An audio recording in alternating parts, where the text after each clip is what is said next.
Hello and welcome to Tech and Sports Podcast. Tech and Sports is a show about how technology is revolutionizing all the major sports as well as health and fitness. You can find this episode from your podcast service of choice. I'm Paul Dunley-Bledo, editor of Tech and Sports, and I'm back from the City of Lights, Paris, France, where there were no sports, no tech, and certainly no tech in sports. Paulo, technically there was soccer. Yes, thank you for interjecting there. That was the big Radu, Alex Radu. Mandy, how are you doing? I'm great. Am I the favorite child now? Yes, you certainly are. Awesome. Collectively, we are your third stringers. We got a ton of news to get through this week, including the most technological World Series ever. We're going to debate that and what other leagues can do from that standpoint, plus incredibly hard trivia. So sit back and don't panic because the third stringers are coming into the game. All right, Mandy, you got the master list. Why don't you take it away? All right, so this week's news stories, they start off with the 2017 World Series, which began this past Tuesday. The series is being broadcasted by Fox, who's invested in a bunch of technology to make sure fans can see and hear everything that's going on.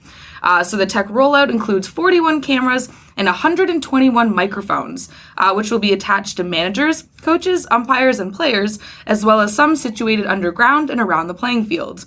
There's going to be 8 super slow motion cameras and hyper motion cameras that are going to capture images at about 1,500 frames per second. There will also be a live augmented reality strike zone and pitch tracker, which have really become established in the MLB broadcast now and has kind of become a permanent fixture. So with all of this, there's going to be more than 3 miles of fiber optic cables and 64 terabytes of data storage, plus over 170 technicians and support staff working to make sure all of this goes smoothly. So we're going to talk about this more later on in our discussion portion of the show. But quickly, a question for you guys. What does it say about the state of North American sports that the MLB is quickly becoming one of the most tech-enabled leagues? America's pastime, right? Right. Well, I mean, they've... I know one of my trivia questions was on the use of the radar gun, right? So the radar gun started in 1975, but they've been actually tracking pitch speed since 1912 on a chronograph. So it's kind of funny to say America's pastime, right? The grand old game is like really back in the mid-century, but they're actually really, embracing technology. I think it's great to see. I have a question for you, though. Uh-oh. Wouldn't it be great if the umpires used the Microsoft HoloLens in front of their to see the augmented reality for the strike zone? I think it might even help them. That would be amazing, actually. Especially for your favorite umpire. Unsafe. It's so Are we talking about Vic Carapazza or Angel Hernandez? Vic Carapazza. Which bad today? That would be so unsafe to have a HoloLens. They would need to have a lot of face. protective coat. You would need to have the HoloLens and then a helmet for the HoloLens because the moment a baseball smacks into it, it shatters on the umpire's face. Okay, so we have some safety issues to work out. Yeah. But in regards to this being the most high-tech World Series ever, I think it's really cool. A few weeks ago we talked about how they partnered with YouTube, actually. And I think that that's a super cool way to enhance all this YouTube stuff because you have all these microphones. Right. So now you have the game experience, but then for every hour outside of the actual game being played, you can have YouTube videos behind the scenes, sounds from the game. Everyone loves hearing what their players are saying, favorite players are saying during moments and stuff. So I think it's a really cool way for the World Series to really kind of connect with this millennial and Gen Z audience. Yeah, I agree. All right, so next we have a pretty unique business idea coming from a startup in Seattle called Rep the Squad. So it's hoping to get its rent-a-jersey concept into the mainstream sporting world. So basically how it works is for $20 a month, you can receive a select jersey in the mail, one at a time. And once you're done wearing the jersey that month, you just send it back to them and receive a different one that you choose online as long as you maintain the subscription. So the idea is similar to how Netflix started out renting DVDs in the mail back in the 90s and 2000s. And I mean, on a personal level, I think it's kind of a cool idea. And people who have tested out this service online say that the jerseys always arrive clean and smelling like fresh laundry. So if you are a germaphobe, you can kind of relax a little bit, I guess. So the question I have for you guys is whether this is worth it. Because, I mean, like, would you rather pay $100+, maybe even $200 in Canadian, for one jersey to have forever, or until you drop ketchup on it or something at a game? Because I have definitely done that. Or are you down for paying $20 a month and getting a different jersey to wear every few weeks to show off to your friends and, you know, like, keep yourself in the loop instead of having an outdated jersey with you? What do you guys think? I have two thoughts immediately. Number one, this really capitalizes on the idea created by hit TV show Parks and Recreation, in which there was a business called Rent-A-Swag. Tom Haverford. Where you could, loan out clothing. So youths everywhere. Swag, clothing, as you would say. So I think that's really cool. Second, I mean, I could imagine myself like being like, hey, I'm going to wear a Mighty Ducks jersey or just a Ducks jersey, I'm sorry. Every month I'll just swap players. Yeah, I guess. Kind of cool. I mean, I don't know how much I love the idea of like renting clothing in particular. Yeah. But like, for example, I was at a Ticats game a couple weeks ago, and I mean, I'm not a Ticats fan, but I was invited there. It was great. It was a fun time, but I didn't have a jersey to wear. Maybe I could have rented one for that game for $20. See, that's a good point. See, now that's what I was going with. I mean, if you're going to the Raptors game, or let's say, pick a team, pick a sport anywhere, and they just got that new player in, right? Mm-hmm. Or maybe a new rookie player in, and you don't have that jersey ready. Are they going to actually give you the jersey of the player that you want? Mm-hmm. I don't know. I mean, I'm not sure what their database is, I guess, but it seems to me that they have every player for every team possible. The reason I don't like this is because, I'm a real passionate fan, so I don't want to really give up my, Toronto Maple Leaf jersey, or my Minnesota Viking jersey, or any of my other jerseys. So I think it's a good business model, but not for me. Maybe for the more casual fan, I guess. Yes, casual fan who wants to keep up with the Joneses, it for sure will work. Yeah. All right. Okay. So moving on. So this next story is a bit of a follow-up to one of Paolo's stories we were talking about last week. Mm-hmm. So we were talking about how the New York Jets teamed up with IDEMIA to implement a TSA pre-check-like identity and security system.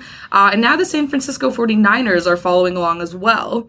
So the system will be set up at Levi's Stadium so that fans have an easier time getting in and out of the site.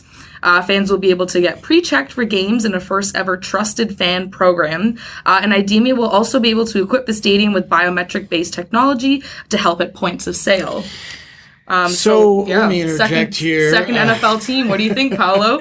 Well, they got murdered last week by the Dallas Cowboys, and completely unrelated to the technology. That's not technology. Actually, it's a little bit related because I was at the stadium just a couple months ago, and just before the season was about to kick off, and the stadium is not ideally placed. It's in San Jose, and it's hard to access. So I think they would actually need something like this to get fans in quicker. Mm-hmm. Because remember, they played a Thursday night game, and they were, I think, 75% of capacity.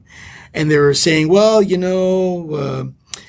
Silicon Valley traffic is murder, and, it was a night game, and yada, yada, yada, making all these excuses.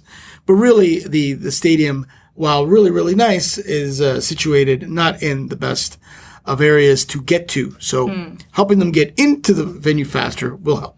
I really like the implication that Paolo just had, where it's like this idea that you're going to be able to speed up the process, because this was a big theme and if any time you're in Los Angeles or New York and it's a playoff game, like I remember last year the Ducks were playing in the Western Conference Finals, and a game started at I think 6:00, and in Southern California traffic, arguably the worst traffic in the world, and everyone's like, oh well, that's why people are coming in late and stuff. Granted, the Ducks are also just not super popular, but like that could go to help in that scenario, so why not here? Yeah, exactly, because you're going to have to make a day of it. You're going to have to take the day off work to go and see these games, and is that really fair? So I think it'll help for sure. Yeah, and it's being implemented right away, so we will see the effects of it, I guess, this coming Sunday. We have to track this story. Yeah, absolutely. Okay. Okay, and then a similar story is also popping up in the Ladies Professional Golf Association and possibly the NHL as well. So the LPGA was the first major in its first major championship this year in March, they used facial recognition technology from a Japanese company called NEC Corporation to increase public safety and security. So it was the first time this technology was used at a golf tournament, and it basically helped accredited people like the media and tournament staff get into secured areas easier. The tech can recognize people in just a few seconds and matches them to authority databases to make sure they're not criminals or anything. And it really helps speed up getting people in and out of sporting events, especially important people like the media and tournament staff. And so now TSN is reporting that the NHL and some of its teams are actually looking into adding this facial recognition technology to their arenas to increase public safety as well. And a league executive even told TSN that it's going to happen in the next 2 years. And so this is already being used in the European football clubs already, as well as the Super Bowl in 2001. And it will be used in the 2020 Tokyo Olympics coming up as well. I was going to say, the most needed place for this technology is in European stadiums, not really with the LPGA, which is a fine league, but you don't really have your crackerhead fans going in and shouting remarks at some of the great players like Michelle Wee and what have you there. Good point. I think it could be useful in the NHL too, because we were just talking about traffic. Toronto's a terrible traffic city, but being able to get in and out of the ACC easier would speed up a lot of time. What is it going to do for the green men? What? The green men who, they retired. Oh, they did retire? Yeah, they did retire. They wouldn't be able to actually, see their faces. I don't know. We can try to get an interview with them. I think I'm pretty sure they have, free passes at this point. They could Especially just, in Vancouver, yes. Vancouver. They could just waltz in. Yeah. That's a good point. All right.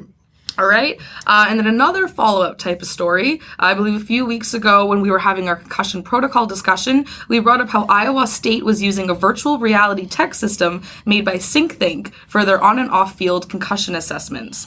So now the Golden State Warriors have become the first NBA team to get on board with the technology.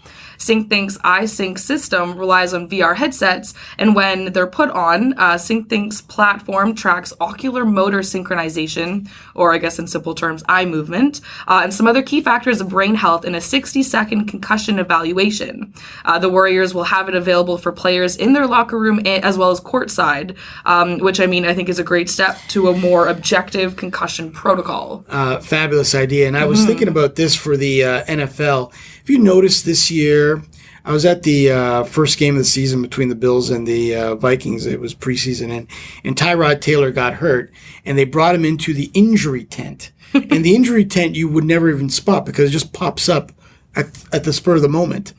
And having this sort of test on the field, I think is very, very helpful. You look at last week, Mike Wallace got clocked by Andrew Sendejo. His helmet went flying, and he wanted to get back into the game, and he was arguing with his coaches and his trainers and everything like that. Well, you know what? Let him pass the test, and then everyone can see he's fine and throw him in there. But they didn't, right? They ruled him out for the rest of the game. All right. Let me just, say how ridiculous it is that the NBA is further along on concussions than any other league, and they probably have the least problem with it. And it's arguably tougher to bring a headset onto a basketball court, which is the smallest amount of space of all of these teams. And these important players, if they're out of the game for too long, it means more to the team, the impact they could have. And they're still doing it. It's the Warriors. They're the championship team. Now every other NBA team's going to do this. This is in a couple of years, this isn't going to be, but then in the NHL, you got your concussion spotters. Blows my mind. That's good enough. Even on Monday night with the Leafs against the Kings, Jonathan Quick got hit in the head, and he held his head as he went down and hit the ice pretty hard. And he has a history of concussions. And he stayed in the game for 3 minutes until I guess the independent concussion spotter somewhere in the stands decided to finally call down to the bench and say, oh no, maybe he should get taken out of the game. So he goes off the ice literally for 30 seconds. The Kings backup goalie came in, made one save, and then Jonathan Quick came back in for the 30 seconds left in the period. It was just the most stupid thing. Then he said, I didn't do a concussion test, so why was he taken off the ice in the first place? I don't know. It was a whole garbage thing. That is totally garbage. Absolutely. I think, and where are the CIOs of all these leagues not besides the NBA, who should be the CIO of the year in tech and sports if we had that category. I totally agree with you, Alex. This should be a no-brainer. Like, I just don't understand. Pun not intended. Yeah, like, I just... That was pretty good. It just makes no sense as to why, like, in the NFL, you already have these tents come up. Why not invest? Like, these teams are rich. Yeah. Every single team in any of these leagues can afford to have one headset. Yeah, right. And one person who knows how to operate it. Right. Why not add that extra level? It's player safety. So, like, what, in the NHL, are we going to wait 15 years? Or, like, what if Connor McDavid gets clocked in the head in the next 2 years and retires when he's 26? That's what we're waiting for? And if you look at it, Microsoft sponsors the NFL with the Surface tabs on every sideline. They make the HoloLens. Why not? They can get this stuff for free. It could be like a sponsorship opportunity. It would be a sponsorship opportunity. Yeah. So dumb. Yeah. Okay. Anyways, moving on. So over in the WNBA, the Minnesota Lynx are crediting Noah Basketball with helping them win the franchise's 4th championship just these last couple weeks. So this is the Noah Basketball system is an interactive computer system that has helped the team with their shooting accuracy during practice this season. I believe Alex has some more on that. Yeah, so Noah is basically just software that's installed above the rim of the basket where it records all shots in real time before providing instant audio feedback to the players on whether a shot was too far left, right, whatever, too deep, etc. So head coach Cheryl Reeve told the St. Paul Pioneer Press that it has really helped players improve over time because it encourages them to replicate successful shots, thus, developing muscle memory on what is actually the correct shot. Because immediately once hearing audio feedback on whether a shot was good or not, if it went in, you know how that felt, what you did with your body to make that happen. So it's basically instant feedback. So through this data, the team has figured that the best shot comes in at a 45-degree angle, where the ball would then enter 11 inches deep into the hoop. So that's like some hardcore, like nerdy basketball analytics. You're loving this. But so the Lynx figured that anything at 45 degrees or above is a good shot. And then, for instance, Golden State Warrior Steph Curry, who's arguably the best shooter in the history of basketball, aims for a 46-degree angle. And because of this data, when the Lynx have shooting drills, if a shot goes in, but its trajectory is less than 45 degrees, they don't count it. And they count it as a miss. So it's really propelling their players to shoot correctly and get that instant feedback. And apparently half of NBA teams are also using it. Most college teams are using it as well. It costs $4,800 USD per court for the 3D sensors tracking shots and the audio feedback. And then there's also a single hoop system that is just $2,600 that's targeting high schools. And then there's a $100 monthly fee. And they're also working on a ton of other analytics like that too. But cool. I think George the Iceman Gervin and Pistol Pete Maravich will be, calling you on your Curry comment. I mean, there. Curry has Best shooter of all time. Curry has like the top 3 records for most threes made in a season, and it's not even close. Poor Pistol Pete. He's turning in his grave. First of all, let's hope this isn't the only championship that comes to Minnesota this season. Oh, God. And How your bias is showing. oh, sorry.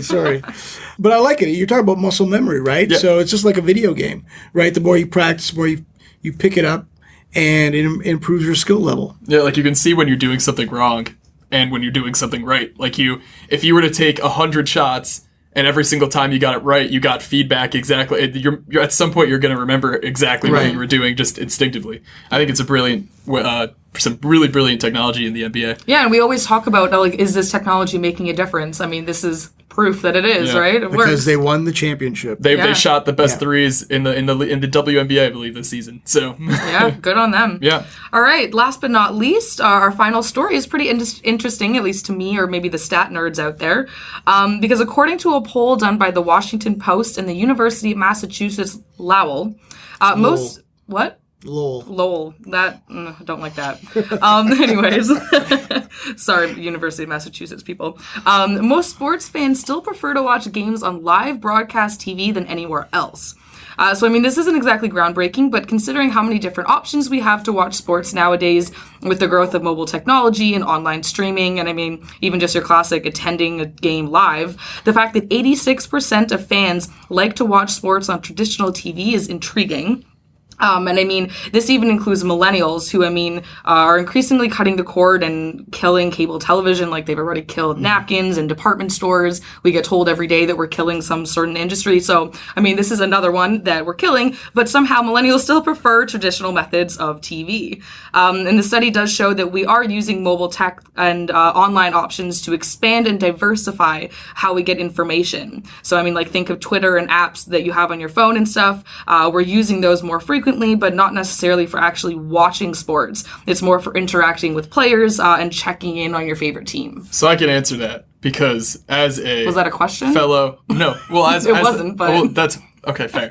As a millennial sports fan, when I was living at college, we wanted to buy TV for sports, not for anything else because you could download those, watch those online, but simply the best experience is watching sports on a big TV, and the easiest way to do that is to have cable. I second that. Yeah. If you have like let's say I wanted to watch the NBA, NBA, I want to watch my Lakers, or I want to watch whatever the Warriors or whatever, and I have League Pass, but it's playing on like TSN 4 or whatever, and so instead of me going NBA League Pass, it's blacked out. Whatever. There are too many problems with being online. You have to stream. It relies on your internet connection, and Canada's internet connection still sucks. And there's just no reason if you're a big sports fan who watches a lot of sports to not have cable yet. Yeah, no, I did the exact same I know, thing. even though I know Paulo actually has cut the cord, and Paulo is totally What? I'm not the well. No, but don't you do all sorts of? You have all sorts of sports. Streaming. I shenanigans. have a 120-inch screen downstairs, Oh, well. and and it's a lot of fun watching like the Super Bowl and big games like that on there, and it's on cable. No, I have DAZN, and that's a Netflix of sports, and that's the way things are going. If you want to watch multiple sports, if you're a sports fan, that's a great service. But yeah, I think But even DAZN had its problems. DAZN had problems. Where yeah. it's again, it relies on streaming, and if it's not good streaming quality, then That's right. You're screwed. That's right. That's Yeah, right. when I moved out, I got cable exactly for that reason. I wanted sports and I wanted the news. That's it. That's right. Yeah, yeah. No, I'm not surprised at this at all, and I don't think it has anything to do with millennials. I think it's just it's the most reliable way to watch sports. So why not use that if you're a sports fan? So maybe note to all the media companies out there. Sure. All right, well, that's it for the news today. Thanks, everyone. All right. So before we get into our debate on high-tech World Series, I thought our impossibly hard trivia question would relate to baseball. So playing in this year's World Series are the Los Angeles Dodgers, who've been there multiple times, and the Houston Astros, who've only been there twice. The Astros have been around Major League Baseball for 44 years, and they used to play, they don't play anymore, but they used to play in the most technically advanced stadium ever built. Really? And it was built in 1965. This stadium was such a breakthrough, it had its own nickname, the eighth wonder of the world. And it featured a lot of firsts, such as AstroTurf and something called the Astro Light, which was an animated scoreboard. Also, I love that no one uses AstroTurf anymore, but that was something they were very proud of back then. Yes.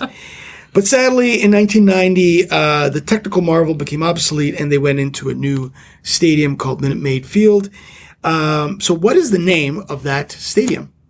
Of the new stadium? Nope. The old one. The old one. The eighth wonder of the world. The eighth wonder of the world. When did it close? 1990. What? And it was in God. Houston. It was in Houston, and it was one of the first multi-purpose stadiums. So it would have football. The Houston Rockets played there. They had the rodeo, all sorts of stuff, Well, 1990, I'm including just disclaimer. the Billie Jean King Bobby Riggs tennis match. Oh, cool.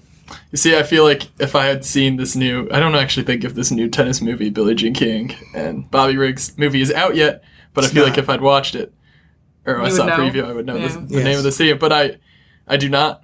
The problem is that 1990 was before both of us were born, so this might be a little bit more difficult.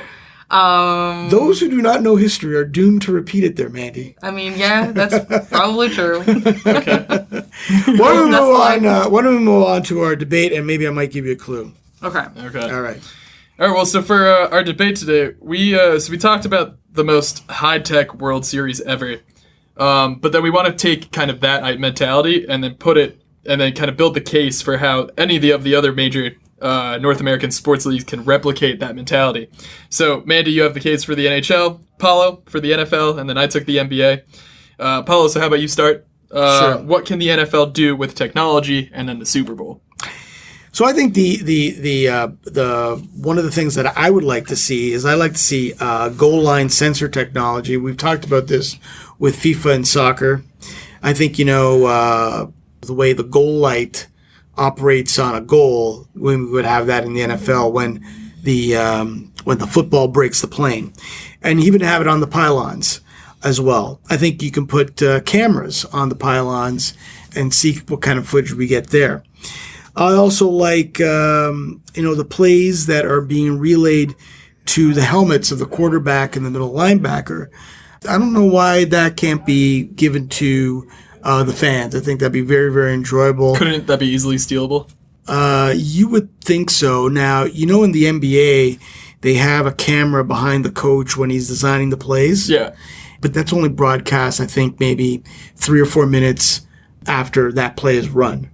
Oh, okay, so it would be broadcast, just not in the it would kind of be like a 30-second delay. Yeah, maybe a little bit longer than that. Yeah. But wouldn't it be great if it was like say 4th and 1, they're going for it, and they were actually thinking about doing a pass play, and instead they went with a running play, very conservative. It failed, and then you think, oh wow, if they actually used that pass play, it may have worked.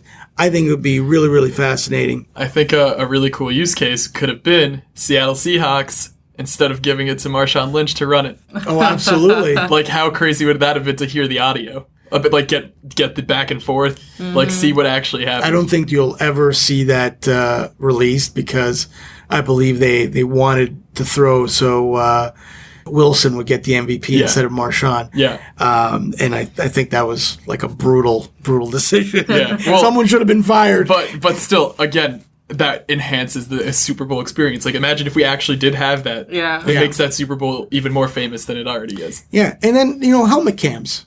Yeah. I think helmet cams would be great. Wouldn't it be great to see the view that Anthony Barr had when he made that crushing tackle on Aaron Rodgers that took him out of the season? I think it would be fantastic. That's what I would do with the NFL. Who you want to do NHL next? Yeah, I mean, I completely agree. I think sensors on goal lines is a great start, and even putting cameras on helmets and that sort of thing. But I wanted to focus in on the MLB's use of microphones, the ones that they've placed all around the field and on players and all of that. I mean, I would love if the NHL did that because, Alex and I talk about all the time about how hockey players are boring. Hockey players seem so unmarketable when they're talking to the media and even to fans because I feel like they're told or they're taught not to be, out there. They're not told to really share their own opinions and that sort of thing. But I've watched so many behind the scenes videos. I've gone to so many games. I know that hockey players are not boring people, especially when they're on the ice chirping. So, I would love to see microphones on hockey players, especially during the playoffs. Because, I remember last year they put a microphone on Brad Marchand of the Bruins and then Leo Komarov of the Toronto Maple Leafs during one of their games. And their chirps at each other and their interactions were absolutely amazing. There were jokes about each other's moms. There were jokes about each other's play. It was so much fun. And that's what hockey is to me. Not the whole boring, we're going to get the pucks deep, we're going to go to the net, we're going to stand in front of the net, we're going to shoot the puck at the net. So, if you could hear more of how these players actually interact with each other using, new technology that wouldn't affect their game or they wouldn't notice it, right? Microphones are getting smaller and smaller every day. That would be awesome. That's a great Mike Babcock imitation, by the way. I've been working on it. I think they're worried about breaking their PG rating, because hockey players do tend to use foul language.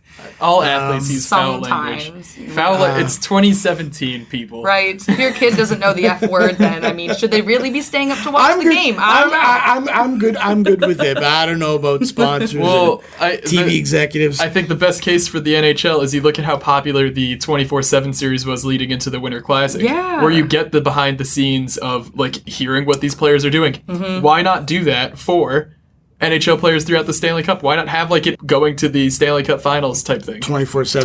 Bruce Boudreau became an overnight sensation. Exactly, because of his foul mouth. See, it adds character to the league. a league that has no character.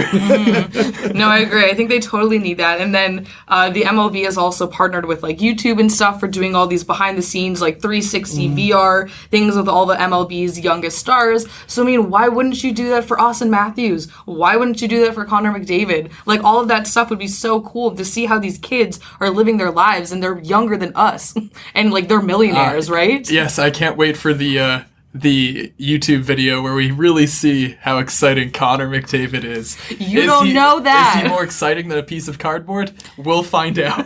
Hold on a second. Such a hater. That commercial he did with Brent Burns where they're breaking was plates. funny. That was really funny. Because of Brent Burns. Yeah, okay. Well, Connor McDavid might be that funny behind the scenes with his family. You don't know you that. could have had a scarecrow be Connor McDavid in that moment. And this Your is not, hate is this astounding. Is not, I think Connor McDavid is the amazing athlete, and I love watching him play. And I believe he's probably a great guy. But is he like a legendary entertainer? Not really. Maybe he can learn, right? I mean, look at Between Two Zambonis, hosted by Ryan Kessler. That's funny. Yeah, but Ryan Kessler has a personality. Maybe Connor McDavid does, but he's been told not to show it. That's right. Sorry, this is what we do every single day, pretty much. So Yeah. It's true. They rip out the sense of humor from birth, especially if you're a Canadian hockey player. Exactly. I believe Kessler's American. Yeah, he yes, is. that makes sense. Yeah, it's us. All right, so with the NBA, I kind of follow the same YouTube thing because you look at basketball, and like basketball is primed to take advantage of all of these amazing personalities in this league. Like all the stuff that just happened the last week with Eric Bledsoe, where so he funny. literally like NBA players are comfortable just going tweeting in with no grammar at all.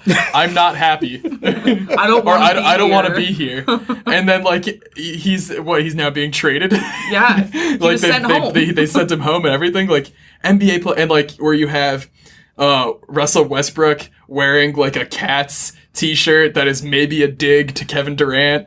There's there's a lot of conspiracy theories, like Westbrook signing his huge extension on Kevin Durant's birthday. Like basketball players are so ready for this type of engagement. They're also and, very petty. You look at yes they are, but you look at Kevin Durant's personal YouTube channel and what they're doing, and they're just having fun. Like they gave they have like this just talking in a parking lot series where it's Nick Young and I'm now blanking on his name. Another bad Laker player? No, Warrior. Oh, there aren't any bad Warrior players. McGee? No, I'm blanking. I'm Okay. I'm blanking on his name. Sean Livingston. No, Sean Livingston's not bad either. Iguodala. Iguodala's not bad Andrew either. Bogut. Andrew Bogut's a Laker. Anyways, moving Regardless, on. so like they're taking advantage of this. So, and then I want to see a similar approach with the amount of cameras and microphones laid around, like you guys were mentioning. Courtside seats in the NBA is why getting is such a special part of that sport, because you are literally there in the game. So why not try and give the folks at home the same experience? You're talking about VR. VR, AR, whatever. Yeah, I think that is the next frontier, because if you can't get to the Super Bowl, if you can't get to the Stanley Cup Finals, being there through VR, and we've done a few stories about that, I think is something that is really, really exciting. Mm-hmm. Yeah. And then for that interactive computer system, NOAA, which they're using in practice, why not kind of have something really similar to imagine if you're watching, so let's say, Paula, you're watching on your 120-inch screen the NBA Finals, Yeah. and then you have a tablet right next to you, and on that tablet you just have these live stats, like you're saying, oh, that shot, Curry's been shooting at a perfect 46-degree angle this whole game. Huh, he's on fire. I tell you one thing. That's sort of like engagement. I tell you one thing. I do have a 2-screen experience. I do have a tablet with me because I like to look at the stats during the games on Sunday. If that was up on the screen, like if I knew where, Latavius Murray, how many yards he had, which I always used to check when Adrian Peterson was on the team, I would like to have that. That would enhance my experience for sure. Yeah, and then my last point was Fox Sports specifically called out their 8 super slow motion and hyper motion cameras for the World Series. And so just in basketball, imagine close-ups and slow motions of dunks. Yeah. that'd be cool. Why not? That's awesome. Yeah. Now there's a backboard cam, but there's no rim cam, right? No. But, I mean, they also have the technology to have, a really awesome camera on the sideline that could potentially get something. But, Like a little baby drone that'd be flying cool. around. Why Yeah. not? I mean, drones are coming. drones too, Drones but might be tough in basketball. They can basketball players can jump really high and are very tall. They might accidentally catch the drone. I mean, fair point. Maybe we'll leave that to hockey then. Hockey and football. Hockey and football. So the ball might hit. Except for punts. Except for punts. All right, so let's get to the trivia question. Now, I'll give you a couple of clues. In my question, there were two massive clues. AstroTurf and AstroLight. Astrofield. Wrong. Astro home. Close. The The Astro house? Dome. Oh, no, I knew that. Mine rhymed. It was the seen first dome stadium. Oh my god, I totally Mine knew rhymed, that. so I'm I was upset. therefore half correct. No. Half points. Half marks. I'm upset because that was one I finally could have gotten, and I messed up, Paolo. Oh, Sorry. well, that's okay. There's always next time. That's true. So, where should people follow us? I'm at Paulo CDN, I'm at Alex T. Radu. And I'm at Mandy V. Kovacs. and we would love for you to check out our website, itbusiness.ca/sports. Yeah, and like we mentioned last time, we'd really appreciate if everyone would go give us a rating on iTunes, Google Play, leave a review, whatever podcast service you're using. It really helps us grow the show. Yes, I would really appreciate that. So, Mandy, Alex, thanks a lot for this episode. Thank you. And that's all for Tech and Sports. Catch you later.